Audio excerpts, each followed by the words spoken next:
Bonjour. Allons ensemble pour le moment de dévotion d'aujourd'hui. Aujourd'hui, je veux partager un message très spécial, qui parle directement au cœur de ceux qui, à un moment ou un autre de leur vie, se sont sentis seuls, rejetés, ou comme s'ils n'appartenaient à aucun endroit.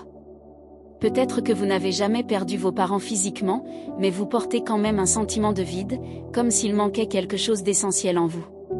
Cela porte un nom, l'orphelinat émotionnel et spirituel.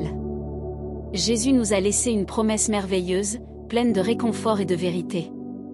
Je ne vous laisserai pas orphelin, je reviendrai vers vous.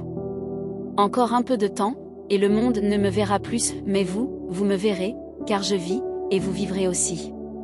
En ce jour-là, vous connaîtrez que je suis en mon Père, que vous êtes en moi, et que je suis en vous. Livre ouvert Jean 14, 18-20.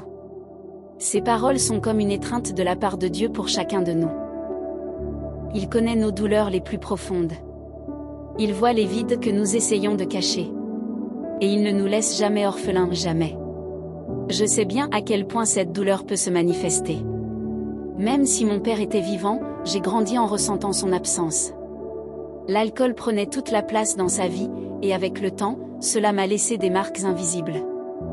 La peur, l'insécurité, une timidité extrême, le sentiment de ne jamais être assez, tout cela faisait partie de moi jusqu'à ce que Dieu me révèle une vérité libératrice: je suis son enfant. Aimé. Accueilli. Protégé. Colombe, peut-être que vous ressentez des choses similaires. Cette voix intérieure qui vous dit que vous n'êtes pas aimé, que vous ne valez rien, que vous êtes seul. Mais aujourd'hui, je veux vous rappeler avec beaucoup de tendresse, ce n'est pas vrai. Dieu est le Père qui n'abandonne jamais. Il voit ce que personne d'autre ne voit. Et il est prêt à restaurer ce que la douleur a tenté d'effacer. L'orphelinat non guéri peut profondément affecter notre identité. Il façonne nos comportements, nos peurs, notre façon d'aimer et même notre relation avec Dieu. Mais quand nous découvrons notre véritable origine, quand nous comprenons que nous sommes des enfants aimés du Père Céleste, tout change. La guérison commence quand vous acceptez cet amour. Quand vous cessez de vivre comme un serviteur, un rejeté ou un perdu, et que vous commencez à vivre comme un enfant aimé. C'est ce qui m'est arrivé et c'est ce que je souhaite pour vous aussi. Phrase du jour. Quand nous découvrons notre identité, nous comprenons que nous ne sommes pas ici par hasard, mais pour un but.